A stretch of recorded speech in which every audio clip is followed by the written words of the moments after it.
Hello friends, कैसे हैं आप सब। आशा करता हूं कि अच्छे होंगे। जीके स्टडी पॉइंट में आप सभी का तहे दिल से स्वागत करता हूं। आज 25 दिसंबर है, 25 दिसंबर 2023 क्रिसमस डे के दिन हम आज लेकर आए हैं महत्वपूर्ण 500 प्रश्न जो कि प्राचीन भारत के इतिहास से है। चैनल का पहला वीडियो है जो कि इतना लंबा और इतना एक साथ प्रश्न मिल रहा है। यह चैनल का पहला वीडियो है। इसमें टोटल प्राचीन भारत से 500 प्रश्न देखेंगे। किसी भी एग्ज़ाम का तैयारी करते हैं, BSSC, SSC, MTS, BPSC, UPSC, railway या किसी भी एग्ज़ाम का तैयारी करते हैं तो यहाँ से प्रश्न ज़रूर पूछा जाएगा, क्योंकि महत्वपूर्ण प्रश्न हम प्राचीन भारत के इतिहास से लेकर आए हैं।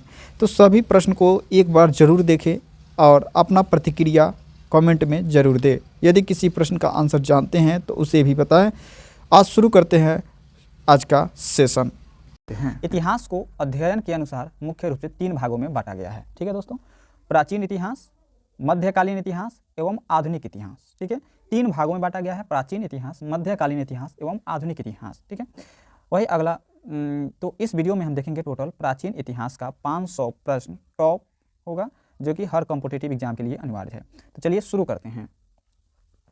इतिहास को बांटने वाला कौन था? तो क्रिस्टोफर सेलियस था। ठीक है, क्रिस्टोफर सेलियस इतिहास को 3 भागों में बांटा था। वही इतिहास का अगर पिता की बात किया जाए तो इतिहास का पिता थे हेरोडोटस। हिस्टोरिका नामक पुस्तक का लेखक कौन थे? तो वो हेरोडोटस ही थे। ठीक है, प्राचीन इतिहास की जानकारी कहाँ से मिलता है? तो धर्म ग्रंथ से मिलता है। भारत के प्राचीन ग्रंथ कौन सा है? तो वेद ग्रंथ है। ठीक है, भारत का सबसे प्राचीन ग्रंथ जो है वेद है। वही अगला प्रश्न देखें, वेदों की संख्या कितना है? तो वेदों की संख्या टोटल 4 है। कौन कौन सा है? तो सामवेद, अथर्ववेद, यजुर्वेद एवं ऋग्वेद, ये 4 वेद हैं। ठीक है, सबसे प्राचीन वेद का बात अगर करते हैं तो वह ऋग्वेद है। सबसे न्यूनतम वेद कौन सा है? तो वह आपका अथर्ववेद है। वेदों के संलग्नकर्ता को क्या कहते हैं? तो संलग्नकर्ता को संहिता कहते हैं और इसका संलग्न कौन किया था? तो वेद व्यास ने किया था।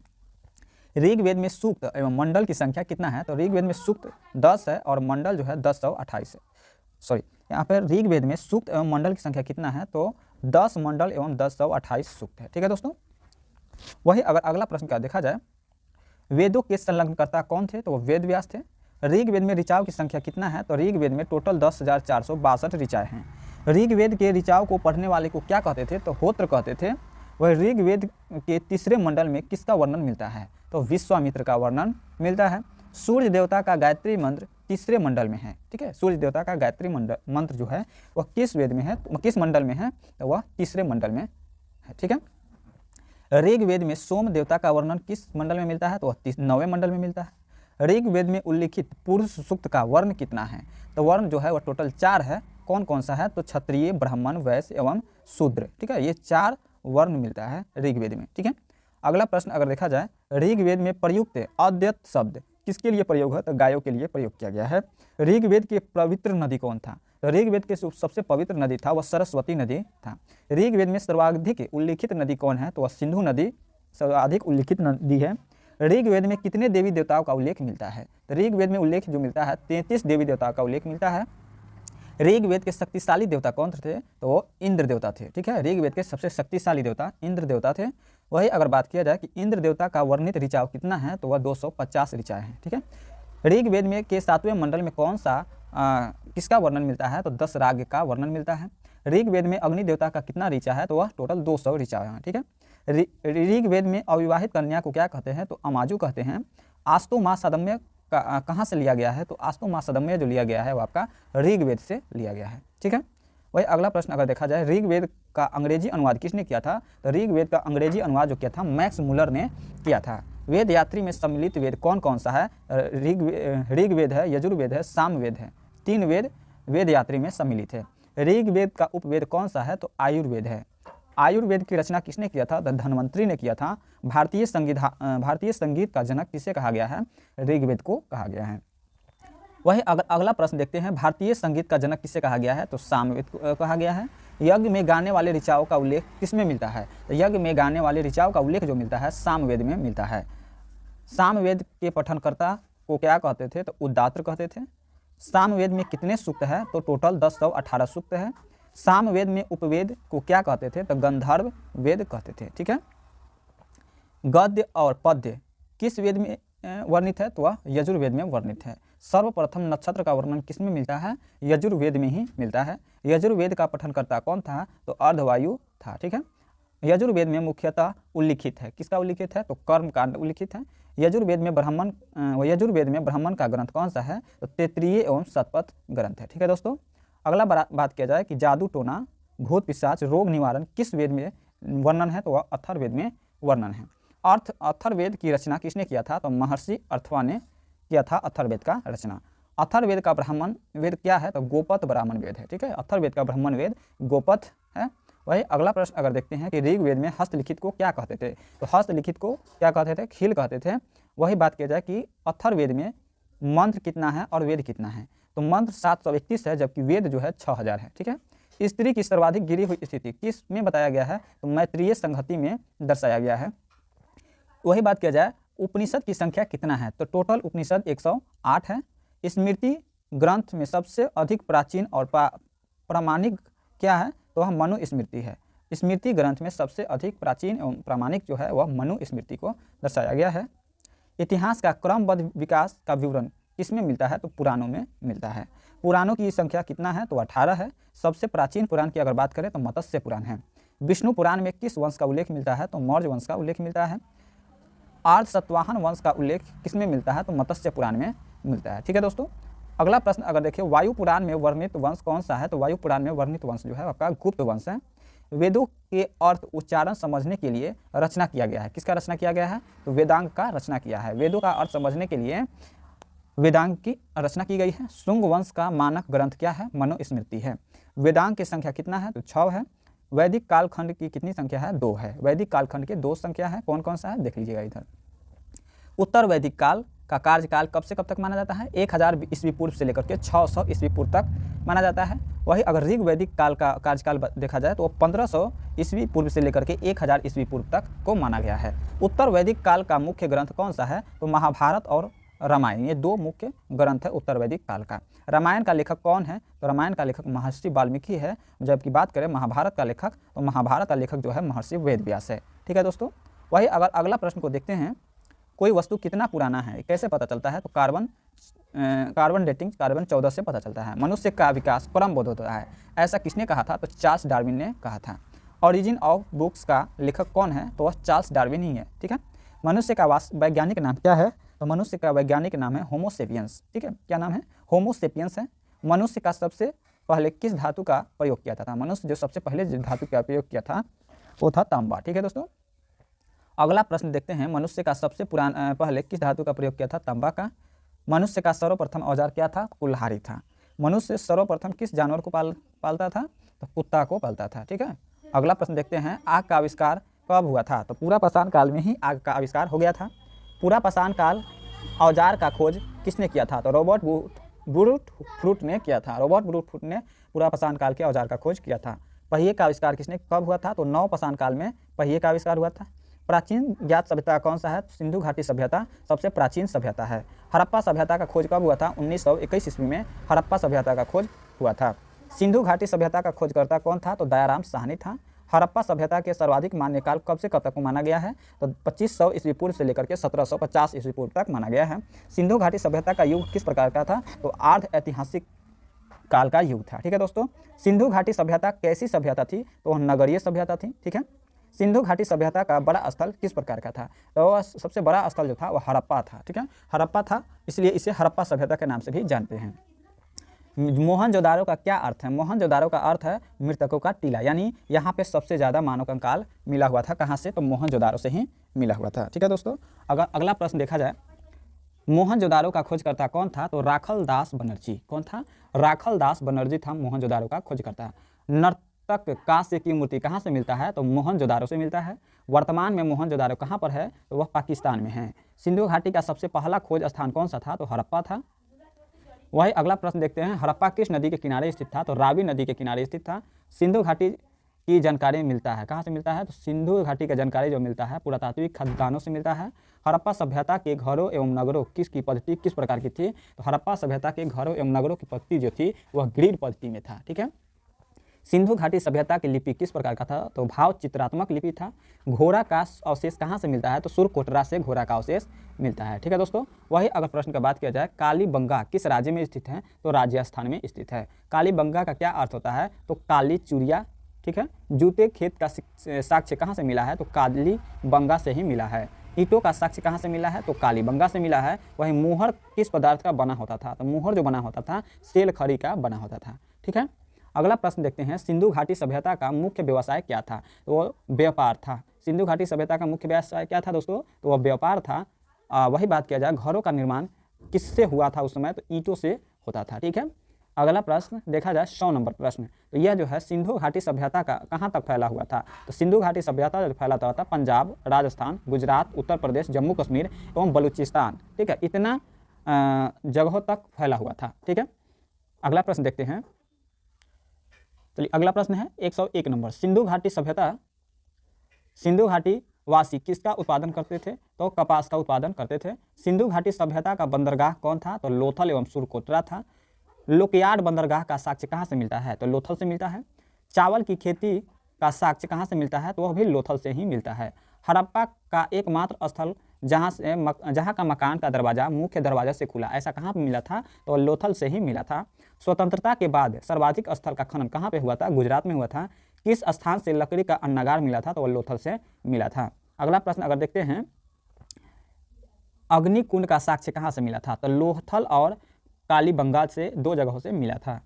हड़प्पा सभ्यता के समय बर्तन का रंग किस प्रकार का होता था? तो लाल होता था। सिंधु घाटी सभ्यता का सबसे उत्तरी सीमा जम्मू कश्मीर मांदा में था। सबसे दक्षिणी सीमा की बात किया जाए तो दैमाबाद महाराष्ट्र में था। और पूर्वी सीमा की बात किया जाए तो आलमगीर उत्तर प्रदेश में था। और पश्चिमी सीमा की बात किया जाए तो मकराना, कहाँ पे? मकराना बलूचिस्तान में है। कहाँ पे है? बलूचिस्तान में मिला था। ठीक है दोस्तों।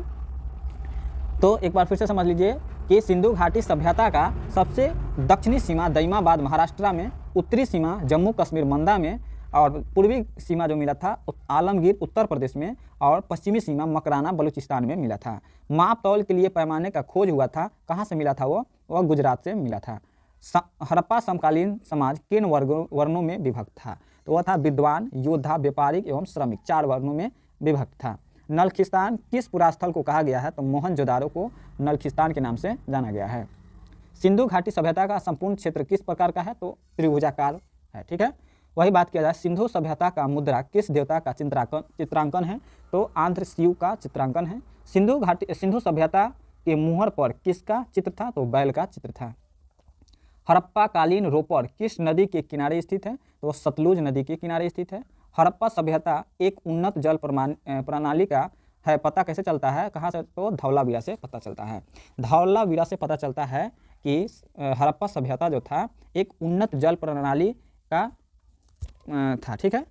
अगला प्रश्न अगर देखा जाए, घरों में कुओं का अवशेष कहाँ से मिला है? तो घर में कुओं का अवशेष जो मिला है वह मोहनजोदारो से मिला है। ठीक है। वही अगला अगर प्रश्न देखते हैं, हड़प्पा एवं मोहनजोदारो के खुदाई के प्रभारी कौन थे? तो वो थे आपका सर जॉन मार्शल थे।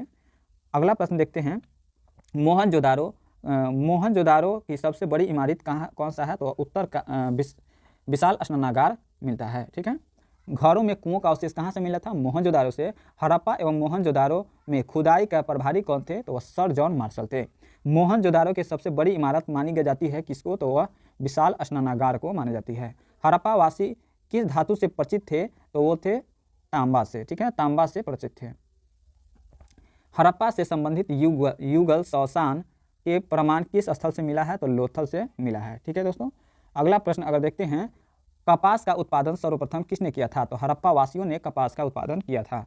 ग्रीक एवं यूनान के लोग कपास को किस नाम से जानते थे? तो सीडन के नाम से जानते थे। हड़प्पा के काल में तांबे का रथ किस स्थान से मिला था? तो दैमाबाद महाराष्ट्र से मिला था। मोहनजोदारो से प्राप्त पशुपति शिव का मोहर किस जानवरों का अंकन था? तो वह हाथी, बाघ एवं हिरन, हाथी, बाघ एवं हिरन, ये 3 जानवरों का अंकन था उस समय के मोहर पर। ठीक है दोस्तों। वही अगर बात करते हैं, किस हड़प्पा कालीन स्थल से पुजारी का मूर्ति मिला है? वह मोहनजोदारो से मिला है। मनके बनाने का साक्ष्य कहाँ से मिला है? तो चन्हूदरी से मिला है। वही अगर बात करें,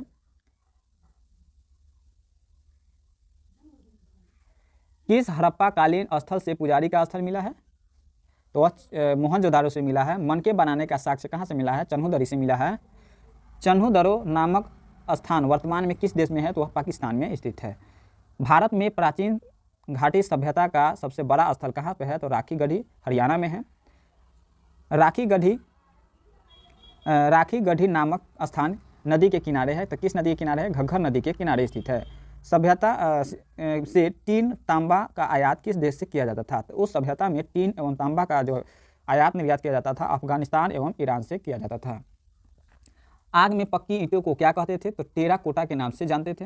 लोथल नामक स्थल किस नदी के किनारे है? तो भोगवा नदी के किनारे स्थित है। हड़प्पा से विशाल स्नानागार कहाँ पे स्थित है? तो वह मोहनजोदारो से मिला है। जौ की खेती का साक्ष्य कहाँ से मिला है? तो बनवाली हरियाणा से मिला है। ठीक है। बनवाली किस नदी के तट पर है? तो घग्घर नदी के तट पर है। हड़प्पा सभ्यता का सबसे पूर्वी छोर जो है किस नदी पर है? तो हिंडन नदी पर है। आलमगीर उत्तर प्रदेश हिंडन नदी के किनारे स्थित है। ठीक है। सबसे पूर्वी छोर जो है आलमगीर जो कि हिंडन नदी पर है। और सर्वप्रथम कृषि का साक्ष्य कहाँ से मिला था? तो मेहरगढ़ से मिला था। सिंधु घाटी से लोचन, रंगपुर और धौलावीरा किस राज्य में स्थित है? सिंधु घाटी के लोचन, रंगपुर और धौलावीरा जो है वह गुजरात में स्थित है। उस समय के लोग किसकी उपासक थे? तो पशुपतिनाथ के उपासक थे। शीशे का आयात किस देश से किया जाता था? तो वो ईरान से शीशे का आयात किया जाता था। लोगों का क्रय विक्रय का माध्यम क्या था? तो वस्तु विनिमय था। ठीक है, यानी एक वस्तु के बदले दूसरे वस्तु दिया जाता था। सिंधु घाटी सभ्यता में समाधान कितने प्रकार से प्रचलित थे? तो 3 प्रकार से प्रचलित थे। सिंधु घाटी सभ्यता कैसा युगीन था? तो वह कांस्य युगीन था। उस समय कांसा का ज़्यादा उपयोग होता था, तो कांस्य युगीन था। ठीक है। अगला प्रश्न का बात करते हैं। सिंधु घाटी के लोग किस में विश्वास करते थे? तो वह मातृशक्ति में विश्वास करते थे। एशिया का प्रकाश पुंज किसे कहा गया है? तो वह महात्मा बुद्ध को एशिया का प्रकाश पुंज कहा गया है। महात्मा बुद्ध ने किस धर्म की स्थापना किया था? तो महात्मा बुद्ध ने बौद्ध धर्म का स्थापना किया था। महात्मा बुद्ध का जन्म हुआ था 563 ईस्वी पूर्व नेपाल के लुम्बिनी में हुआ था। महात्मा बुद्ध किस वंश से थे? तो शाक्य वंश से थे। ठीक है। अगला प्रश्न अगर देखते हैं कि महात्मा बुद्ध किस वंश के थे? शाक्य वंश के थे। उनके माता पिता का नाम क्या था? तो माता थी महामाया एवं पिता का नाम था सुदोधन। ठीक है। महात्मा बुद्ध के बचपन का नाम क्या था? तो सिद्धार्थ था। 16 वर्ष की आयु में विवाह किससे हुआ था? तो यशोधरा से विवाह हुआ था। किसका? तो सिद्धार्थ का। सिद्धार्थ जब कपिल वस्तु में सैर कर रहे थे तो उन्होंने क्या देखा था? तो जब वह कपिल वस्तु में सैर कर रहे थे तो उन्होंने एक देखा बूढ़ा आदमी, दूसरा एक बीमार आदमी, तीसरा एक सन्यासी को देखा और चौथा एक शव को देखा, यानी मृत शरीर को देखा। कितने वर्ष की आयु में गृह त्याग किए थे? तो वह 29 वर्ष की आयु में गृह त्याग किए थे महात्मा बुद्ध। कितने वर्ष की आयु में गृह त्याग किए थे? 29 वर्ष की आयु में। 29 वर्ष के आयु में गृह त्याग की घटना को किस नाम से जानते हैं? तो महाभिनिष्क्रमण विधि के नाम से जाना जाता है। किस नाम से? महाभिनिष्क्रमण के नाम से जाना जाता है। सिद्धार्थ के प्रथम गुरु कौन थे? तो अलार कलाम थे। सांख्य दर्शन की शिक्षा प्राप्त किससे हुआ था? तो अलार कलाम से हुआ था। गृह त्याग के कितने वर्ष की आयु में ज्ञान मिला था? और 6 वर्ष के बाद, यानी 35 वर्ष की आयु में उनको ज्ञान की प्राप्ति हुई थी। ज्ञान प्राप्त के बाद सिद्धार्थ जो है वह महात्मा बुद्ध के नाम से जाने लगे। ज्ञान प्राप्ति की घटना को क्या कहते हैं? तो संबोधि के नाम से जानते हैं। ठीक है। वैशाख की पूर्णिमा रात किनारे किस नदी के किनारे और किस वृक्ष के नीचे हुआ था? तो निरंजना नदी के किनारे पीपल के वृक्ष के नीचे हुआ था। ज्ञान प्राप्ति के बाद वह स्थान क्या कहलाया? तो बोध गया कहलाया, जो कि बिहार में स्थित है। महात्मा बुद्ध ने अपना पहला उपदेश कहाँ पे दिया था? तो सारनाथ में दिया था। महात्मा बुद्ध ने अपना पहला उपदेश किस भाषा में दिया था? तो माली भाषा में दिया था। प्रथम उपदेश की घटना किस नाम से जाना जाता है? तो धर्म चक्र प्रवर्तन के नाम से जाना जाता है। बौद्ध ने अपना सर्वाधिक उपदेश कहाँ पे दिया था? तो श्रावस्ती में दिया था। प्रिय घोड़ा का नाम क्या था? तो कैथल था महात्मा बुद्ध के प्रिय घोड़े का नाम। महात्मा बुद्ध का मृत्यु कब हुआ था? तो 1483 ईस्वी पूर्व में हुआ था। ठीक है। महात्मा बुद्ध के शरीर त्यागने को क्या कहा गया? तो महापरिनिर्वाण के नाम से जाना जाता है शरीर त्यागने का। नालंदा एवं विक्रमशिला विश्वविद्यालय का प्रधान धर्म केंद्र कौन था? तो बौद्ध धर्म था। बौद्ध धर्म का मुख्य ग्रंथ क्या है? तो त्रिपिटक है। ठीक है। वही अगला अगर प्रश्न देखते हैं। बौद्ध धर्म का मुख्य ग्रंथ त्रिपिटक है। संघ संबंधी नियम, दैनिक आचार विचार संग्रह है विनय पिटक। ठीक है। बौद्ध धर्म का उपदेश सिद्धांत ग्रह संग्रह को क्या कहते हैं?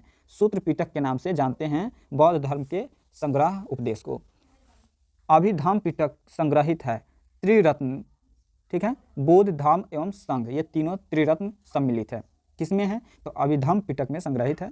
बौद्ध धर्म का प्रचार के लिए जिन्होंने संन्यास लिया उसे क्या कहा गया? तो उपासक के नाम से जाना गया। बौद्ध धर्म के लिए जिन्होंने ग्रहण किया, बौद्ध धर्म जिसने ग्रहण किया उसे क्या कहा गया? तो भिक्षुक कहा गया। गृहस्थ जीवन व्यतीत करते हुए बौद्ध धर्म को अपनाने वाले को क्या कहा गया?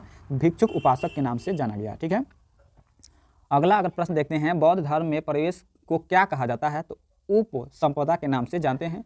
बौद्ध धर्म अपनाने वाली प्रथम महिला कौन थी? तो प्रजापति गौतमी थी। ठीक है दोस्तों, वही अगला प्रश्न देखते हैं, प्रथम बौद्ध संगति किसके शासनकाल में हुआ था? तो प्रथम बौद्ध संगति जो हुआ था वह 483 ईस्वी पूर्व अजातशत्रु के शासनकाल में हुआ था। दूसरा बौद्ध संगति जो हुआ था कालाशोक 383 ईस्वी पूर्व में हुआ था वैशाली में। तृतीय बौद्ध संगति जो हुआ अशोक के समय 255 ईस्वी पूर्व पाटलिपुत्र में हुआ था। चौथा बौद्ध संगति जो हुआ था 72 ईस्वी पूर्व कनिष्क के शासनकाल में कुंडवन में हुआ था। वही अगला प्रश्न अगर देखते हैं, चतुर्थ बौद्ध संगति के बाद कितने भागों में विभक्त हो गया था? तो वह 2 भागों में विभक्त हो गया बौद्ध धर्म। एक हो गया हीनयान और दूसरा हो गया महायान। ठीक है, धार्मिक जुलूस का प्रारंभ प्रथम किसके द्वारा हुआ था? तो बौद्ध धर्म के द्वारा ही हुआ था धार्मिक जुलूस का प्रारंभ है। प्रथम मूर्ति का निर्माण किस शैली में मिला था? तो वह मथुरा कला शैली में मिला था। कहाँ से? तो मथुरा से मिला था। ठीक है, मथुरा से मिला था, कला शैली में मिला हुआ था। सर्वाधिक मूर्तियाँ जो है किस शैली में बनाई गई थी? तो गंधार शैली में महात्मा बुद्ध की मूर्तियाँ बनाई गई थी। बुद्ध के अनुसार किस मार्ग का पालन निर्वाण प्राप्त होता है? तो अष्टांगिक मार्ग का पालन जो है वह निर्वाण को प्राप्त करवाता है। तृष्णा के क्षीण हो जाने पर बौद्ध धर्म ने क्या कहा था? तो निर्वाण कहा था। बुद्ध के पुनः जन्म की कहानियाँ वर्णित है किसमें? तो जातक कथाओं में वर्णित है। हीनायन का प्रमुख ग्रंथ क्या था? तो कथा वस्तु था। बुद्ध धर्म के जन्म का प्रतीक क्या है? तो कमल एवं सांड है। महात्मा बुद्ध का निर्वाण का प्रतीक क्या है? तो पद चिन्ह है। वही बात किया जाए, महात्मा बुद्ध के शव को कहाँ रखा गया था? तो रखा गया था स्तूप में। ठीक है, अगला प्रश्न और देखते हैं कि ऑक्सफोर्ड ऑफ महायान किस विश्वविद्यालय में रखा गया है? तो नालंदा विश्वविद्यालय में को कहा गया है। ऑक्सफोर्ड ऑफ महायान का किसको कहा गया है? तो ऑक्सफोर्ड ऑफ महायान नालंदा विश्वविद्यालय को कहा गया है। ठीक है दोस्तों, अगला प्रश्न 1 नंबर है, जैन धर्म का संस्थापक कौन था? तो ऋषभदेव था। जैन धर्म का वास्तविक संस्थापक कौन थे? तो महावीर स्वामी थे। जैन धर्म के कुल कितने तीर्थंकर थे? तो 24 तीर्थंकर थे। जैन धर्म के प्रथम तीर्थंकर कौन थे? तो ऋषभदेव थे। जैन धर्म के अंतिम तीर्थंकर कौन थे? तो महावीर स्वामी थे। महावीर स्वामी का जन्म कब हुआ था? 540 ईस्वी पूर्व कुंडग्राम वैशाली में हुआ था। अगला प्रश्न अगर देखते हैं, महावीर स्वामी का जन्म कब हुआ था? तो 540 ईस्वी पूर्व कुंडग्राम वैशाली में हुआ था। महावीर स्वामी के पिता सिद्धार्थ किस वंश के थे? तो ज्ञात्रिक कुल के थे। महावीर स्वामी के बचपन का नाम क्या था? तो वर्धमान था। महावीर स्वामी के पत्नी और पुत्र का नाम क्या था? तो यशोधरा पत्नी का नाम था और पुत्री का नाम प्रियदर्शी था। 30 वर्ष के आयु में किसकी अनुमति लेकर संन्यास लिया था? तो अपने भाई नंदी वर्धन के से अनुमति लेकर के संन्यास लिए थे। 42 वर्ष के आयु में किस नदी के किनारे ज्ञान की प्राप्ति हुई थी? तो वह ऋजुपालिका नदी के किनारे साल वृक्ष के नीचे ज्ञान की प्राप्ति हुई थी। वही अगला प्रश्न अगर देखते हैं, संपूर्ण ज्ञान प्राप्ति के बाद महावीर स्वामी किन नामों से विख्यात हुए? तो वही जीन यानी विजेता के नाम से, आहत पूज्य के नाम से और निग्रत यानी बंधनहीन के नाम से, ये 3 नाम से विख्यात हुए। महात्मा बुद्ध के अनुयायी को क्या कहा जाता था? तो निग्रत कहा जाता था। जैन धर्म के पूर्व ज्ञान के लिए क्या है? तो वह कैवल्य के नाम से जाना जाता है। जैन धर्म के पूर्व ज्ञान के लिए क्या कहा गया है? तो कैवल्य के नाम से जाना गया है। जैन धर्म के साहित्य कौन सा है? तो आगाम है। और जियो और जीने दो ऐसा किसने कहा था? तो महावीर स्वामी ने कहा था। अगला प्रश्न अगर देखते हैं, महावीर स्वामी ने अपना पहला उपदेश कहाँ पे दिया था? तो राजगृह में दिया था और राजगृह में विपुलचल प्रहारी के पर दिए थे। ठीक है, पहला उपदेश महावीर स्वामी ने पहला उपदेश कहाँ पे दिए थे? तो राजगृह के विपुलचल पहाड़ी पर दिए थे, जबकि महात्मा बुद्ध अपना पहला उपदेश सारनाथ में दिए थे। स्वामी महावीर का प्रथम शिष्य कौन था? जमील था, जो कि उनका दामाद था। महावीर स्वामी ने अपना पहला उपदेश किस भाषा में दिया था? तो प्राकृत भाषा में दिया था। प्रथम जैन भिक्षुकनी कौन थी? तो चंपा थी, नरेश दधिवाहन की पुत्री थी। ठीक है दोस्तों, अगला प्रश्न अगर देखते हैं, महावीर स्वामी के भिक्षुकनी संघ का प्रधान कौन थी? तो चंदना थी। जैन धर्म के 23वें तीर्थंकर पार्श्वनाथ की पुत्री कौन थी? तो अश्वशान इक्ष्वाकु वंश के राजा था। वही बात करते हैं कि जैन धर्म से संबंधित किन तीर्थंकरों के नाम का उल्लेख ऋग्वेद में मिलता है, तो वह ऋषभ देव का नाम मिलता है। महावीर की मुख्य शिष्य को क्या कहा गया था, गंधर कहा गया था। महावीर ने अपने शिष्य को कितने गंधरों में बांटा था, तो वह टोटल 11 गंधरों में बांटा था। वही अगला प्रश्न अगर देखा जाए दोस्तों, महावीर के मृत्यु के बाद कौन सा प्रथम उपदेशक बना था, तो आर्य सुधर्मा प्रथम उपदेशक बना था जैन धर्म का। स्वामी महावीर की मृत्यु कब और कहाँ पे हुआ था, तो 72 वर्ष की आयु में 468 ईस्वी पूर्व पावापुरी में हुआ था, जो कि बिहार में पड़ता है। प्रथम जैन संगति का आयोजन कब और कहाँ पे हुआ था, तो 322 ईस्वी पूर्व पाटलिपुत्र में हुआ था, जिसका अध्यक्ष जो था वो स्थूलभद्र था। ठीक है। द्वितीय जैन संगति कहाँ हुआ था, तो 512 ईस्वी पूर्व पल्लवी में हुआ था, जिसका अध्यक्ष क्षमा श्रवण था। अगला प्रश्न अगर देखते हैं, जैन धर्म कितने भागों में बटा हुआ है, तो 2 भागों में बटा हुआ है। एक है श्वेतांबर और दूसरा है दिगंबर। ठीक है। स्थूलभद्र के शिष्य को क्या कहलाए, तो स्थूलभद्र के जो शिष्य थे वे श्वेतांबर कहलाए थे, जो कि श्वेत वस्त्र धारण करते थे। ठीक है दोस्तों। वही बात किया जाए भद्रबाहु के शिष्य को क्या कहलाए, तो दिगंबर कहलाए, जो कि नग्न रहते थे। ठीक है।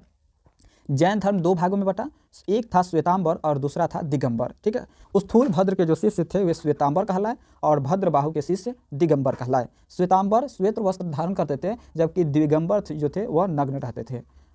धर्म के मुख्य ग्रंथ कल्प सूत्र की रचना किसने किया था, तो भद्रबाहु ने किया था। महावीर स्वामी के प्रति क्या था, तो उस प्रतीक जो था वह सिंह था।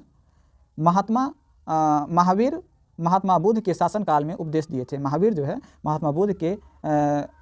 महावीर और महात्मा बुद्ध दोनों किसके शासनकाल में अपना उपदेश दिए थे, तो बिंबिसार के शासनकाल में अपना उपदेश दिए थे। खजुराहो में जैन धर्म मंदिर का निर्माण किसने करवाया था, तो चंदेलों ने करवाया था, जो कि एमपी मध्य प्रदेश में पड़ता है। प्रसिद्ध दिलवारा जैन मंदिर कहाँ पे स्थित है, माउंट आबू राजस्थान में स्थित है। ठीक है दोस्तों। वही अगर अगला प्रश्न का बात किया जाए, महावीर महात्मा बुद्ध किसके शासनकाल में उपदेश दिए थे, तो वो दोनों जो दिए थे वो बिंबिसार के में दिए हुए थे। वही खजुराहो के जैन मंदिर का निर्माण जो है किसने करवाया था, चंदेलों ने करवाया था, जो कि मध्य प्रदेश में है। और प्रसिद्ध दिलवारा का मंदिर कहाँ पे है, माउंट आबू राजस्थान में है।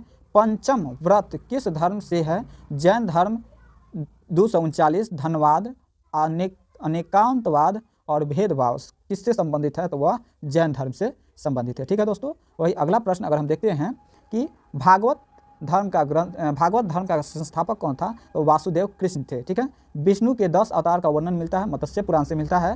किस वासुदेव के स्मरण में गरुड़ ध्वज स्थापित किया गया था, होलियोडोरा। ठीक है। हिंदू धर्म में भगवान शिव के भक्तों को क्या कहा गया, तो नया नर कहा गया था। इस भगवान विष्णु का संत को क्या कहलाए थे, भगवान विष्णु के संत जो कहलाए अलवर कहलाए थे। भगवान विष्णु के सुदर्शन में कितने तिलियाँ थे, तो टोटल 6 तिलियाँ थी। आजीवक संप्रदाय का संस्थापक कौन था, तो मखमली पुत्र गोशाला था। इस्लाम धर्म का संस्थापक कौन था, तो हजरत मोहम्मद साहब थे। अगला प्रश्न अगर देखते हैं, इस्लाम धर्म का संस्थापक हजरत मोहम्मद साहब थे। हजरत मोहम्मद साहब कब और कहाँ ज्ञान की प्राप्ति हुई थी, तो इनको जो हुआ था 610 ईस्वी में मक्का के हीरा कुंड नामक के गुफा में हुआ था। ठीक है। मक्का के हीरा कुंड नामक गुफा में इनको ज्ञान की प्राप्ति हुई थी। पैगंबर की मक्का से मदीना यात्रा को क्या कहा गया, तो हिजरी संवत कहा गया था, और यह यात्रा 24 सितंबर 622 ईस्वी में हुआ था। ठीक है। जैन धर्म के त्रिरत्न कौन थे, तो वह सम्यक त्रिरत्न जो थे, जैन धर्म के त्रिरत्न कौन थे, तो सम्यक ज्ञान, सम्यक दर्शन और सम्यक आचरण, ये 3 त्रिरत्न कहलाए थे। इस्लाम धर्म का पवित्र ग्रंथ कौन था, तो वह कुरान है। वही 6 BC ईस्वी भारत वर्ष में कितने जनपद थे, तो 16 जनपद थे। ठीक है। अगला प्रश्न अगर देखते हैं, जैन धर्म के त्रिरत्न कहलाए थे, तो बता ही दिए थे, सम्यक ज्ञान, सम्यक दर्शन एवं सम्यक आचरण। इस्लाम का पवित्र ग्रंथ कुरान था। और 6ठी ईसा पूर्व भारत में कितने जनपद थे, तो 16 जनपद थे। 16 जनपद का वर्णन किस में मिलता है, तो अंगुत्तर निकाय में मिलता है, बौद्ध धर्म का है। ठीक है। पाकिस्तान में कौन सा जनपद है, गंधार जनपद है। सबसे शक्तिशाली जनपद कौन था, तो मगध जनपद था। मगध जनपद का प्राचीन राजवंश क्या है, तो बृहद्रथ राजवंश है। ठीक है।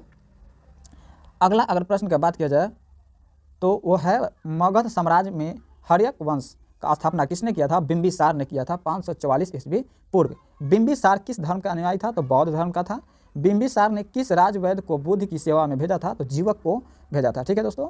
वही अगर बात किया जाए, बिंबिसार किसे अपना राजधानी बनाया था, तो राजगीर राजगृह को अपना राजधानी बनाया था। ठीक है दोस्तों, बिंबिसार ने अपना शासनकाल किस राज्य में जीता था? तो बिंबिसार ने अपना शासनकाल में जो अंगराज को जीता था। ठीक है, अंगराज को जीता था।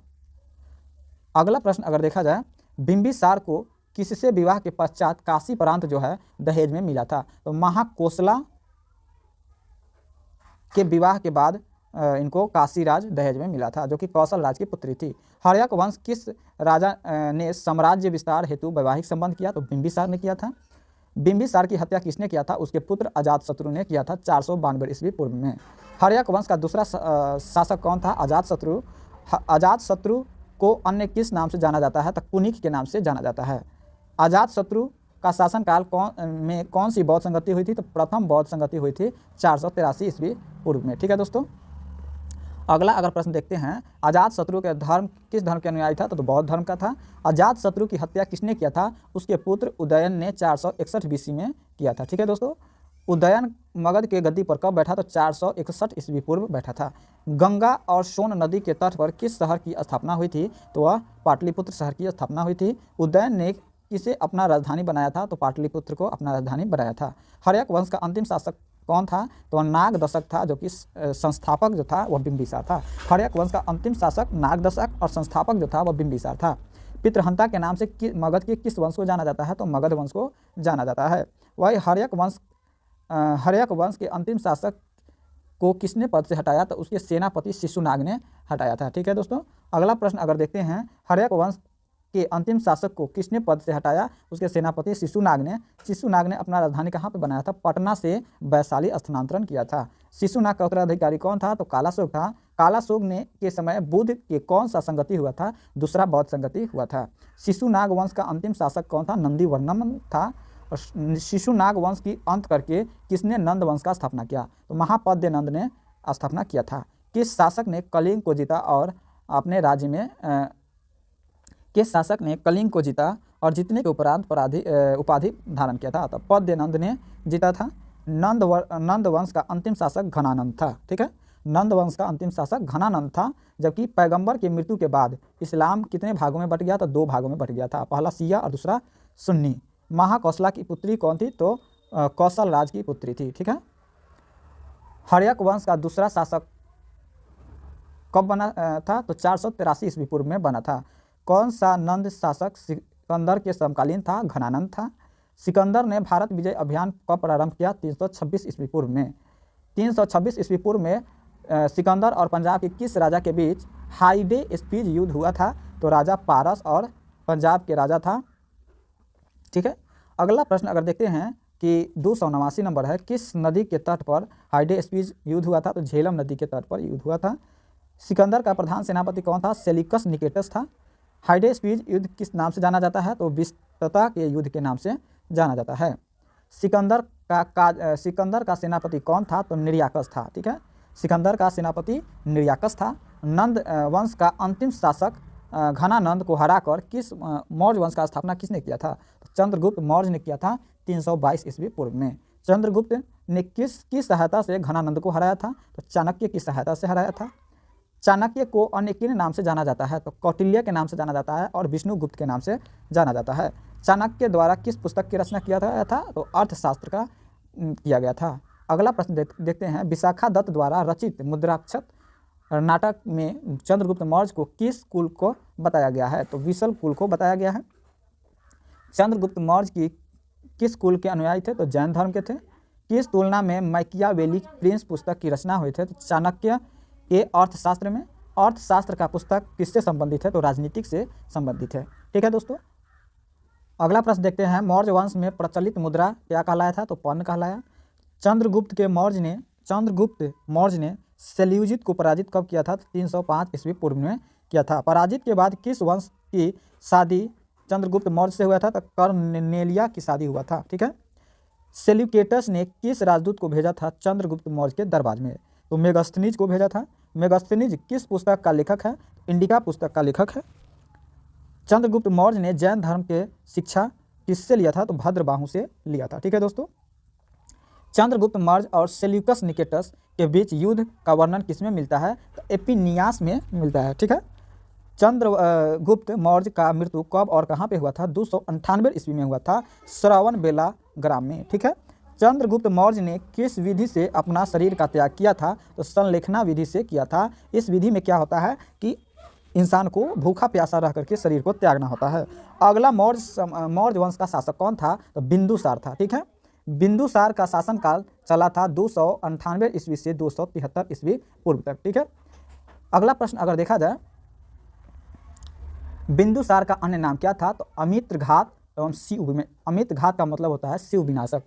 जैन धर्म में बिंदुसार को क्या कहते थे? सिंह सेन के नाम से जानते थे।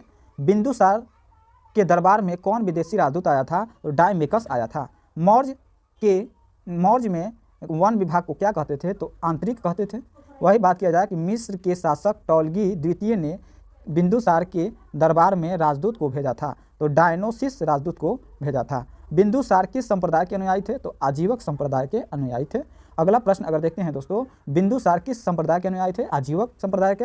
अशोक कब मगध का गद्दी पर बैठा? 269 ईस्वी पूर्व में बैठा था। अशोक गद्दी पर बैठने से पहले कहाँ का राज्यपाल था? तो उज्जैन का राज्यपाल था। बिंदुसार कौन सा पुत्र अगला उत्तराधिकारी बना? तो अशोक बना था।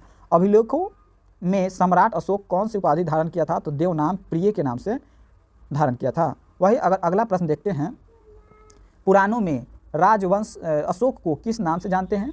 तो अशोक वर्धन के नाम से जानते हैं। किस अभिलेख में अशोक को स्वयं को राजा बताया है? तो भद्रबाहु अभिलेख में बताया है। ठीक है, किसमें?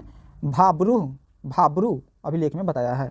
बिंदुसार में के कौन सा पुत्र अगला राजा बना था? अशोक ने बना था। अशोक के द्वारा स्थापित शिलालेखों की संख्या 14 है। ठीक है, अशोक के शिलालेखों का पता किसने लगाया था? तो पाइटी फैंथलेयर 1750 ईस्वी में लगाया था। अशोक के लेखों को पढ़ने वाला में सफलता पहले किसको मिला था? तो जेम्स प्रीसेम्प को मिला था 1837 ईस्वी में। ठीक है दोस्तों, अगला प्रश्न अगर देखते हैं, अशोक के कलिंग पर आक्रमण कब किया गया था? तो 261 ईस्वी में किया था। ठीक है, 261 ईस्वी पूर्व अशोक ने कलिंग पर आक्रमण किया था। किस घटना के बाद युद्ध नीति का त्याग किया? तो कलिंग युद्ध के बाद अशोक ने युद्ध नीति को त्याग कर दिया था। कलिंग युद्ध का वर्णन किसमें मिलता है? तो 13वें अभिलेख में मिलता है। अशोक ने युद्ध नीति का त्याग कब किया? करने के बाद बौद्ध धर्म को अपनाया था। युद्ध नीति त्याग करने के बाद बौद्ध नीति को अपनाया था। अशोक को किस बौद्ध भिक्षुकों ने बौद्ध धर्म की दीक्षा दी थी? तो उपगुप्त ने दिया था। राजतरंगिणी कलहन किसकी रचना है? तो रचित पुस्तक में धर्म कौन सा है? राजतरंगिणी कलहन द्वारा रचित पुस्तक में धर्म कौन सा है? तो शैव वंश का धर्म है। अगला प्रश्न देखते हैं, भारत में शिलालेखों का सर्वप्रथम प्रचलन किसने किया था? अशोक ने किया था। ठीक है दोस्तों, अगला प्रश्न अगर देखते हैं, अशोक ने बौद्ध धर्म के प्रचार के लिए श्रीलंका किसे भेजा था? तो अपने पुत्र महेंद्र और पुत्री संघमित्रा को भेजा था। अशोक के अभिलेख में किन किन लिपियों का उपयोग मिलता है? तो ब्राही, खगोष्ठी, ग्रीक एवं अरमाई 4 लिपियों का वर्णन मिलता है। सांची स्तूप का निर्माण किसने किया था? तो सांची स्तूप का निर्माण जो किया था अशोक ने किया था, जो कि मध्य प्रदेश में पड़ता है। अशोक की मृत्यु कब हुआ था? तो 232 ईस्वी पूर्व में हुआ था। मौर्य वंश का अंतिम शासक कौन था? तो वृहदत्त था। ठीक है, वृहदत्त की हत्या किसने किया था? तो पुष्यमित्र शुंग ने 185 ईस्वी पूर्व किया था। मौर्य वंश का अंतिम शासक वृहदत्त। मौर्य वंश की हत्या किसने किया था? पुष्यमित्र शुंग 185 ईस्वी पूर्व में किया था। और मौर्य वंश का अंत कर शुंग वंश का स्थापना किसने किया था? तो पुष्यमित्र शुंग ने किया था। शुंग काल में किस धर्म का उदय और विकास हुआ? तो वैष्णव धर्म का उदय एवं विकास हुआ था। पुष्यमित्र ने 2 अश्वमेध यज्ञ करवाए थे, जिसका पुरोहित पतंजलि था। कौन था? पतंजलि था। अगला प्रश्न देखते हैं, महाभाष्य नामक पुस्तक की रचना कौन था? तो पतंजलि था। भरहुत स्तूप का निर्माण किसने करवाया था? पुष्यमित्र संघ ने करवाया था। ठीक है, पुष्यमित्र शुंग ने किस चुमानी शासक को हराया था? तो मिनाडर चुमानी शासक को हराया था। शुंग वंश का अंतिम शासक कौन था? तो देवभूति था। देवभूति की हत्या किसने किया था? उसके सेनापति वासुदेव ने कर दिया था। वासुदेव ने किस राजवंश का स्थापना किया? कण्व वंश का स्थापना किया था। अगला प्रश्न अगर देखते हैं, कण्व वंश का अंतिम शासक कौन था? तो सुशर्मा था। कण्व वंश के सुशर्मा किसने हत्या की और सतवाहन वंश का स्थापना किया? तो सिमुख ने किया था। कण्व देश के सुशर्मा की हत्या किसने किया और सतवाहन वंश का स्थापना किया था? तो सिमुख ने किया था। सतवाहन वंश ने अपनी राजधानी कहाँ पे प्रतिष्ठित किया था? तो गोदावरी नदी के किनारे महाराष्ट्र में पड़ता है प्रतिष्ठान, वहीं पे किया था। आंध्र सतवाहन वंश के शासकों का उपाधि किस उपाधि से जाना गया? तो दक्षिणाधिपति के नाम से जाना गया। आंध्र सतवाहन वंश के जो शासक था वह दक्षिणाधिपति के नाम से जाना गया। सतवाहन वंश के सबसे शक्तिशाली कौन था? तो गौतमीपुत्र सतकर्णी था। ठीक है, सबसे शक्तिशाली शासक गौतमीपुत्र सतकर्णी था। सतवाहन वंश का राजकीय भाषा क्या था? तो संस्कृत था। अगला प्रश्न अगर देखते हैं दोस्तों कि सतवाहन वंश के समय सर्वाधिक मुद्रा किस की धातु क्या था? तो सीसा का था। सतवाहन वंश के समय सर्वाधिक मुद्रा का धातु था वह सीसा था। पुराण में 19 सतवाहनों की चर्चा मिलती है, वायु पुराण में मिलती है। 19 सतवाहनों की जो चर्चा मिलती है कहाँ पे मिलती है? तो वायु पुराण में मिलता है। ब्राह्मणों को भूमि देने की प्रथा कब से शुरू हुआ? तो सतवाहन वंश के शासकों से शुरू हुआ था। किस सतवाहन वंश के राजा का नाम सांची स्तूप प्रवेश द्वार पर है? तो सतकर्णी प्रथम का। अमरावती शैली किन शासकों का सतवाहन देन है? तो सतवाहन वंश का है। सतवाहन वंश के समय सामाजिक प्रणाली मातृसत्तात्मक थी। ठीक है, यानी देवी माता का ज़्यादा पूजा होता था। सतवाहन वंश का अंतिम शासक था विजय। वही अगला अगर प्रश्न देखते हैं, गुप्त साम्राज्य का संस्थापक कौन था? तो श्री गुप्त था 275 ईस्वी में। ठीक है, सतवाहन वंश का अंतिम शासक विजय था और गुप्त साम्राज्य का संस्थापक जो था वह श्री गुप्त 275 ईस्वी में था। गुप्त वंश का वास्तविक संस्थापक था चंद्रगुप्त प्रथम 320 ईस्वी पूर्व। गुप्त वंश का प्रथम शासक जो था महाधिराज था, जो कि चंद्रगुप्त प्रथम था। ठीक है दोस्तों, अगला अगर प्रश्न देखते हैं, गुप्त वंश की शुरुआत किसने किया था? तो चंद्रगुप्त प्रथम ने किया था। लिच्छवी राजकुमारी देवी से विवाह के बाद कौन सा राज प्राप्त हुआ? राज प्राप्त हुआ तो चंद्रगुप्त प्रथम को हुआ था, वैशाली राज्य प्राप्त हुआ था। गुप्त वंश का अगला शासक कौन बना? तो चंद्रगुप्त प्रथम ने बना। चंद्रगुप्त प्रथम के बाद समुद्रगुप्त ने बना 335 ईस्वी में। ठीक है, भारत का नेपोलियन किस गुप्त शासक को कहा गया? तो वह समुद्रगुप्त को कहा गया। समुद्रगुप्त को का नेपोलियन किसने कहा था? तो विलियम ए विस्मिथ ने किया था। विलियम ए विस्मिथ ने कहा था समुद्रगुप्त को नेपोलियन कहा था। ठीक है, आर्यावर्त के शासक और दक्षिणावर्त के 12 शासक को हराने वाला, आर्यावर्त के शासक और दक्षिणावर्त के 12 शासक को हराने वाला कौन था? तो समुद्रगुप्त था, जिसे भारत का नेपोलियन कहा जाता था। ठीक है दोस्तों, अगला प्रश्न देखते हैं, किस गुप्त शासक को कविराज के नाम से जाना जाता है? तो समुद्रगुप्त को जाना जाता है। पद्मावत का उपाधि धारण करने वाला गुप्त कौन था? तो वह समुद्रगुप्त था। समुद्रगुप्त किस का उपासक था? तो विष्णु का उपासक था। समुद्रगुप्त की दरबारी कवि कौन था? तो वह था हरिसेन। गुप्त काल के दरबारी भाषा कौन था? तो संस्कृत था। इलाहाबाद में प्रयागराज प्रशस्ति का लेखक कौन था? तो हरिसेन था। समुद्रगुप्त का अगला शासक कौन बना? तो चंद्रगुप्त द्वितीय बना 380 ईस्वी में। ठीक है दोस्तों, अगला प्रश्न अगर देखते हैं,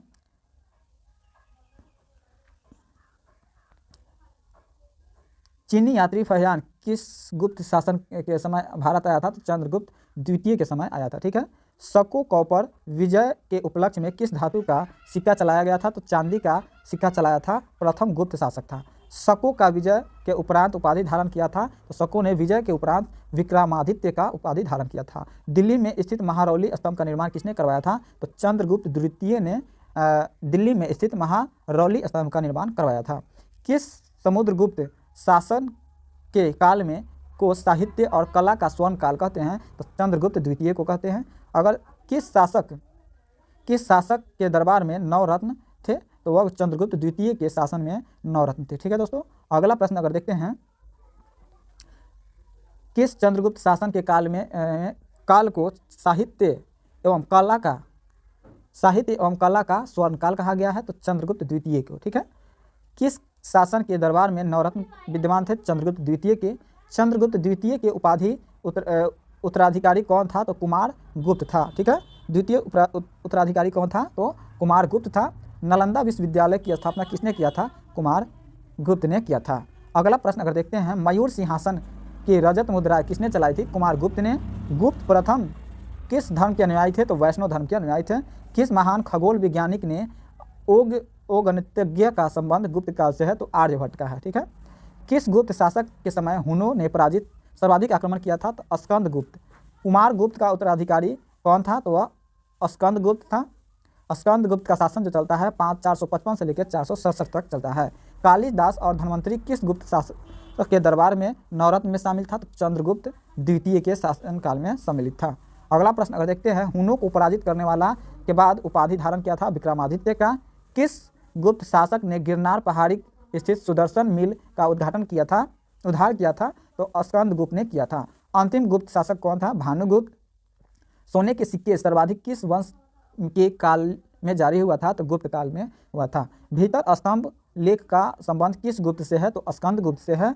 अगर वही अगला प्रश्न अगर देखते हैं दोस्तों, विष्णु शर्मा द्वारा रचित पंचतंत्र हितोपदेश की रचना किस काल में हुई थी? तो गुप्त काल में हुई थी। सांस्कृतिक उपलब्धियों के कारण भारतीय इतिहास का स्वर्ण युग कहा गया है? गुप्त काल को कहा गया है। प्रथम भारतीय रचना कौन थी जिसका अनुवाद यूरोपीय भाषा में हुआ था? तो वह हुआ था अभिज्ञान शकुंतलम का। ठीक है दोस्तों, गुप्त काल में सोने के सिक्का को क्या कहते थे? तो दिनार कहते थे। ठीक है, गुप्त काल में सोने के सिक्के को दिनार के नाम से जानते थे। ठीक है दोस्तों, अगला प्रश्न 401 नंबर प्रश्न को देखते हैं। 401 नंबर, गुप्त वंश के पतन के बाद कौन सा वंश शक्तिशाली था? तो पुष्यभूति वंश सबसे शक्तिशाली था।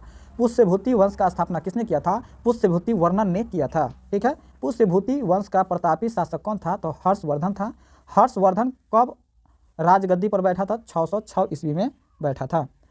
पुष्यभूति वंश के स्वच्छता का जन्मदाता किसे कहते हैं? तो प्रभाकर वर्मन को कहते हैं। प्रभाकर वर्मन के कितने संतान थे? तो 2 संतान था, एक राजवर्धन और दूसरा हर्षवर्धन, और एक पुत्री था राजश्री। ठीक है, अगला प्रश्न देखते हैं। भारत का अंतिम हिंदू सम्राट कौन था? हर्षवर्धन। हर्षवर्धन के शासन काल में चीनी यात्री भारत आया था, तो कौन आया था? ह्वेनसांग आया था। हर्षवर्धन के भाई राजवर्धन का हत्या किसने किया था? गौर नरेश शशांक ने किया था। ग्रह वर्मा का हत्या कर राजकी को किसने बंदी बनाया था? तो मालवा के शासक देवगुप्त ने बंदी बनाया था। पुष्यभूति वंश के बाद कौन सा वंश आया? तो कन्नौज वंश आया था। हर्षवर्धन के किस चालुक्य शासक ने नर्मदा के तट पर पराजित किया था? तो पुलकेशन ने किया था। ठीक है दोस्तों, अगला प्रश्न देखते हैं। हर्षवर्धन के दरबारी कवि कौन था? बाणभट्ट था। हर्षचरित्र रचना की किसने किया था? हर्षचरित्र की रचना जो है बाणभट्ट ने किया था। नागनंद रत्नावली प्रियदर्शिका का लेखक हर्षवर्धन ने ही किया था। द्वितीय अशोक के नाम से हर्षवर्धन से का प्रसिद्ध कौन था? तो हर्षवर्धन था। प्रयाग के संगम पर कुंभ मेला का प्रारंभ किसने करवाया था? हर्षवर्धन ने करवाया था। हर्षवर्धन किस धर्म के अनुयायी था? बौद्ध धर्म का था। अगला प्रश्न अगर देखते हैं, हर्षवर्धन ने बौद्ध धर्म के किस शाखा को राज्यभार प्रदान किया था? तो महायान शाखा को प्रदान किया था। अगला प्रश्न अगर देखते हैं, हर्षवर्धन के राज प्रतिभा शासक को कहते थे? लोकपाल कहते थे। और भारत पर सर्वप्रथम आक्रमण किन यूनानी शासकों ने किया था? तो डेमेट्रियस ने किया था। ठीक है दोस्तों, अगला प्रश्न देखते हैं। हिंदू यूनानी शासक में सबसे विख्यात कौन था? तो मिनार्डर था। मिनार्डर ने बौद्ध धर्म की दीक्षा किससे ली थी? तो नागार्जुन से लिया था। नागार्जुन और गिरनार्डर के द्वारा वाद विवाद मिलता है, किसमें मिलता है? तो मिलिंद के पनाहों में मिलता है। मिलिंद पनाहो पुस्तक में मिलता है। भारत में सबसे पहले सोने का सिक्का जारी किसने किया था? हिंदी यूनानियों ने किया था। भारत में पर्दा प्रथा जो है किसका देन है? तो हिंदू यूनानियों का ही देन है। हिंदू यूनानियों शासकों के अन्य नाम क्या था? तो यवन था। हिंदू यूनानियों के बाद भारत में कौन आया था? तो शक आया था। ठीक है, अगला प्रश्न अगर देखते हैं दोस्तों, शक मूलतः कहाँ के निवासी थे? तो मध्य एशिया के निवासी थे। शक प्रथम राजा कौन था? तो मोआ था। शकों का सबसे प्रतापी शासक कौन था? रुद्रामन प्रथम था। ठीक है दोस्तों, सबसे लंबा संस्कृत भाषा में गिरनार अभिलेख जारी किया था किसने? तो शक के राजा किया था, रुद्रामन प्रथम ने। उज्जैन के स्थानीय राजा ने शकों को पराजित कर संवत लाया था। विक्रम संवत 558 ईस्वी पूर्व में लाया था। भारत में शक शासक कहलाए थे, क्षत्रप कहलाए थे। पार्सियन मूलतः कहाँ के निवासी थे? तो ईरान के निवासी थे। प्रसिद्ध पार्सियन कहाँ के शासक कौन था? तो गोंदो फर्निसस थे। ठीक है, प्रसिद्ध शासक पार्सियन कौन था? तो गोंदो फार्निस थे। गोंदो फार्निस के समय ईसाई धर्म के प्रचार हेतु कौन आया था? तो सेंट थॉमस आया था। ठीक है, वही बात करते हैं कि भारत में पार्सियन के बाद कौन आया था? तो कुषाणों ने आया था। कुषाण चीन के गोबी प्रदेश किस जाति के थे? यूची या तोहरी जाति के थे। ठीक है, भारत कुषाण वंश के स्थापना किसने किया था? तो कुजुल फंडिसिस ने किया था। कुषाण वंश का प्रतापी राजा कौन था? तो कनिष्ठ था। कनिष्ठ ने 78 ईस्वी में किस संवत को चलाया था? शक संवत को चलाया था। ठीक है दोस्तों, वही बात करते हैं। कनिष्ठ में राजगद्दी पर बैठने के बाद राजधानी अपना बनाया था, पुरुषपुर बनाया था, जो कि पेशावर द्वितीय के समय मथुरा में था। ठीक है, कनिष्ठ का राज्य वैद्य कौन था? तो वह था चरक। कौन था? कनिष्ठ का राजवैद्य था चरक, जो कि आयुर्वेद का विख्यात विद्वान था। ठीक है दोस्तों, अगला प्रश्न देखते हैं। कनिष्ठ के राज्य कवि कौन था? तो अश्वघोष था। बौद्ध धर्म की कौन सी बौद्ध संगति कनिष्ठ के समय हुआ था? तो चौथी बौद्ध संगति हुआ था। बौद्ध की रामायण बुद्ध चरित्र की रचना किसने किया था? तो अश्वघोष ने किया था। बौद्ध धर्म विश्वकोश महाविभास सूत्र की रचना किसने किया था? तो वसुमित्र ने किया था। भारत का आइंस्टाइन किसको कहा गया है? नागार्जुन को कहा गया है, जिसने माध्यमिक सूत्र ग्रंथ का रचना किया था। कुषाण का अंतिम शासक वासुदेव थे। वही अगला प्रश्न देखते हैं, राष्ट्रकूट राजवंश की स्थापना कब और किसने किया था? तो दंडीदुत्त 752 ईस्वी में किया था। सर्वाधिक प्रसिद्ध शासक कौन था? तो कृष्ण प्रथम था। एलोरा के प्रसिद्ध लॉस मंदिर का निर्माण किसने किया था? तो कृष्ण प्रथम ने किया था। एलोरा और एलिफेंटा गुहा मंदिरों का निर्माण करवाया था राष्ट्रकूटों ने करवाया था। कल्याणी की चालुक्य वंश की स्थापना किसने किया था? तल्लब द्वितीय ने किया था, जिसने अपना राजधानी मान्यता स्थानांतरण किया था। वातापी के चालुक्य वंश की स्थापना किसने किया था? जयसिंह ने किया था। इस वंश के सबसे प्रतापी राजा पुलकेश द्वितीय ने किसे हराया था? तो हर्षवर्धन को हराया था। पुलकेशियन द्वितीय ने हर्षवर्धन को किसका उपाधि दिया था? तो वह परमेश्वर का उपाधि दिया था। वेगी के चालुक्य वंश की स्थापना विष्णुवर्धन ने किया था। देवगिरी के यादव वंश की स्थापना किसने किया था? तो मिल्लम पंचम ने किया था। वही अगला प्रश्न देखते हैं दोस्तों, यादव वंश के किस शासक ने को सेनापति मलिक कफूर की अधीनता स्वीकार करनी पड़ी थी? तो रामचंद्र को स्वीकार करनी पड़ी थी। और मलिक कफूर जो था वह किसका? अलाउद्दीन खिलजी का सेनापति था। दक्षिण भारत के पल्लव वंश की स्थापना सिंह विष्णु ने किया था। पल्लव राजाओं का राजधानी कहाँ था? तो कांची था। पल्लव राजवंश का प्रतापी शासक नरसिंह वर्मन था। ठीक है, नरसिंह प्रथम था। वही अगर बात किया जाए, महाबलीपुरम प्रसिद्ध मंदिर 7 घोड़ों वाला का निर्माण किसने किया था? तो नरसिंह वर्मन प्रथम ने ही किया था। ठीक है दोस्तों, अगला प्रश्न देखते हैं कि दास कुमार चरित्र के लेखक दंडी किस पल्लव के शासक के समय था? तो नरसिंह वर्मन द्वितीय के समय था। प्रथम चोल वंश का संस्थापक कौन था? स्थापना किसने किया था? तो विजयालय ने किया था। अपना राजधानी किया था तंजावुर में स्थित किया था। किस चोल शासक ने श्रीलंका विजित प्रदेश को चोल में मिलाया था? तो राजेंद्र प्रथम ने मिलाया था। पंचायती राज का सिद्धांत किसने दिया था? तो चोल शासकों ने पंचायती राज का सिद्धांत दिया था। कन्नड़ साहित्य त्रिरत्न कौन थे? कन्नड़ साहित्य में त्रिरत्न जो थे पंपा, पोत्र एवं अस्त्र था। ठीक है, बंगाल के पाल वंश की स्थापना किसने किया था? गोपाल ने किया था 750 ईस्वी में। ठीक है दोस्तों, पाल वंश के सबसे महान शासक धर्मपाल ने किस विश्वविद्यालय की स्थापना किया था? तो विक्रमशिला विश्वविद्यालय की स्थापना किया था धर्मपाल ने। बंगाल के सेन वंश का स्थापना किसने किया था? तो सामंत सेन ने स्थापना किया था। गीत गोविंद के लेखक जयदेव किस सेन शासक के दरबार में था? तो लक्ष्मण सेन के दरबार में था, जो कि बंगाल का अंतिम हिंदू शासक था। कश्मीर के लोहार राजवंश का स्थापना किसने किया था? तो संग्राम राज ने किया था। लोहार वंश के प्रसिद्ध शासक हर्ष दरबारी कवि कौन था? तो कल्हण था। कल्हण ने कश्मीर के इतिहास पर कौन सी रचना की थी? तो राज तरंगिणी की रचना की थी। अगला अगर प्रश्न की बात किया जाए, गुर्जर प्रतिहार वंश का स्थापना किसने किया था? तो मालवा ने किया था। मालवा शासक ने किया था नागभट्ट प्रथम ने। ठीक है, गुर्जर प्रतिहार वंश का प्रतापी शासक था मिहर भोज प्रथम था। इस वंश के समय बगदाद के कौन यात्री भारत आया था? तो आलम सूदी आया था 915 ईस्वी में। गढ़वाल वंश का स्थापना कब और किसने किया था? तो चंद्रदेव ने किया था 1085 ईस्वी में। पृथ्वीराज चौहान ने गढ़वाल के किस शासक को पुत्री का अपहरण किया था? तो जयचंद्र के पुत्री संयोगिता को अपहरण किया था। जयचंद्र और मोहम्मद गौरी के बीच युद्ध हुआ था, चंदावर का युद्ध हुआ था। अगला प्रश्न अगर देखते हैं दोस्तों, चौहान वंश का स्थापना किसने किया था? तो वासुदेव ने किया था। चौहान वंश के प्रतापी शासक पृथ्वीराज चौहान के दरबारी कवि चंद्रदाई था, जिसने पृथ्वी राज्य की रचना किया था। ठीक है दोस्तों, अगला प्रश्न देखते हैं, तराइन का प्रथम युद्ध 1191 में किसकी जीत हुई थी? तो पृथ्वीराज द्वितीय की जीत हुई थी और मोहम्मद गौरी का हार हो गया था। तराइन के द्वितीय युद्ध में मोहम्मद गौरी ने पराजित किया था, तो पृथ्वीराज चौहान को पराजित किया था। चंदेल वंश की स्थापना कब और किसने किया था? तो नन्नुक ने किया था 831 ईस्वी पूर्व। ठीक है, 31 ईस्वी में किया था। ठीक है, चंदेल के प्रतापी शासक यशोवर्मन खजुराहो के मंदिर का निर्माण किसने करवाया था? तो विष्णु मंदिर चतुर्भुज, जिसे चतुर्भुज मंदिर के नाम से भी जाना जाता है। ठीक है दोस्तों, अगला प्रश्न देखते हैं, इस वंश के भारतीय राजा कौन था जिसने गौरी का विरोध किया था? तो विद्याधर था। ठीक है, कौन था? विद्याधर। राजा चंक के खजुराहो किस मंदिर का निर्माण करवाया था? केंद्रीय महादेव का मंदिर, विश्वनाथ का मंदिर और वैद्यनाथ का मंदिर का निर्माण करवाया था। परमार वंश का स्थापना, परमार वंश का संस्थापक कौन था? तो उपेंद्र राज था। परमार वंश के शक्तिशाली राजा कौन था? तो राजा भोज था। सीदोसिया वंश का शासक राणा कुंभा ने जीत के उपलक्ष्य में निर्माण करवाया था, तो चित्तौड़ के विजय स्तंभ का निर्माण करवाया था। खटोली का युद्ध हुआ था, राणा कुंभा और राणा संगा और इब्राहिम के बीच हुआ था। सोलंकी वंश का स्थापना किसने किया था? तो मूलराज प्रथम ने किया था। अगला प्रश्न देखते हैं, सोलंकी वंश का प्रतापी राजा कौन था? तो वह भीम प्रथम था। शिव मंदिर सोमनाथ पर उस समय आक्रमण किसने किया था? तो मोहम्मद गौरी ने किया था। अगला प्रश्न है, सोमनाथ लूट के समय सोलंकी का शासक कौन था? तो भीम प्रथम था। ठीक है दोस्तों।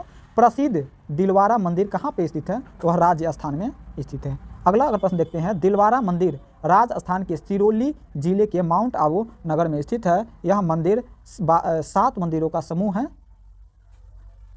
इसका निर्माण करता था वस्तुपाल और तेजपाल, दोनों भाई था जिसने निर्माण किया।